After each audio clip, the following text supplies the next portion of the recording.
La fenêtre.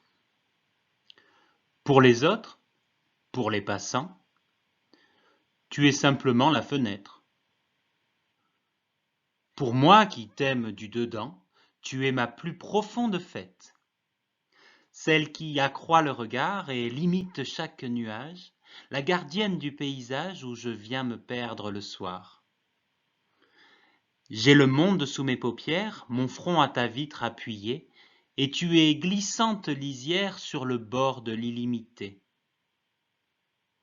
Reste ma sœur très patiente, fais-moi l'aumône d'un oiseau, redis-moi les paroles lentes de cet horizon sans défaut. Et posé entre ciel et terre, sois ce chemin aérien près duquel doucement je viens apaiser ma faim de lumière. Anne-Marie Kegels. Pour ceux qui sont dehors, une fenêtre n'est rien. Ils ont tout l'espace qu'ils veulent et peuvent aller où ils veulent. Par contre, quand on est enfermé dedans, avoir une fenêtre est très agréable, c'est indispensable. C'est une fête.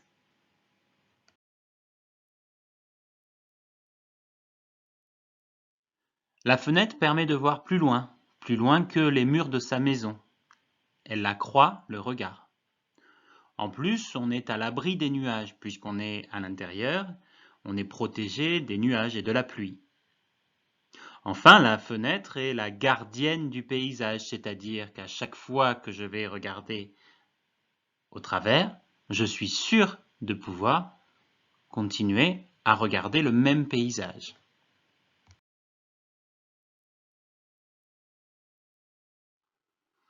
La fenêtre est une ouverture sur l'extérieur, sur le monde extérieur.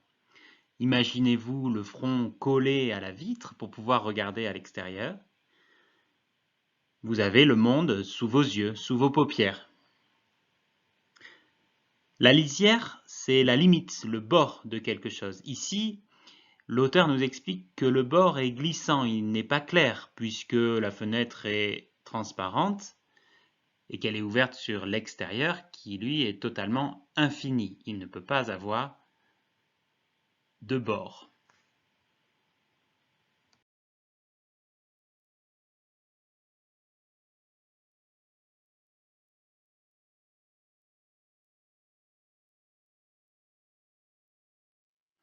L'auteur demande à la fenêtre de rester avec elle, de l'accompagner, d'être patiente, comme le ferait une sœur.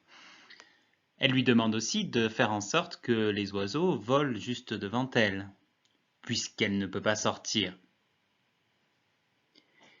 Et de lui offrir chaque jour ce même paysage, cet horizon, qu'elle trouve sans défaut, qu'elle trouve parfait.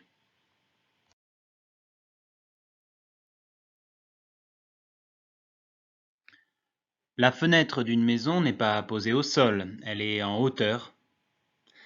Elle est entre le ciel et la terre. Aussi, quand on regarde par la fenêtre, on n'est pas non plus complètement au sol. On regarde déjà un petit peu dans l'air. C'est en cela que l'auteur nous parle d'un chemin aérien, c'est-à-dire dans l'air.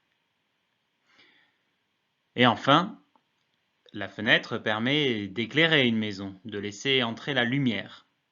C'est cette lumière qui fait beaucoup de bien à l'auteur, qui dit qu'elle en a énormément besoin. Elle a faim de lumière, elle en a besoin.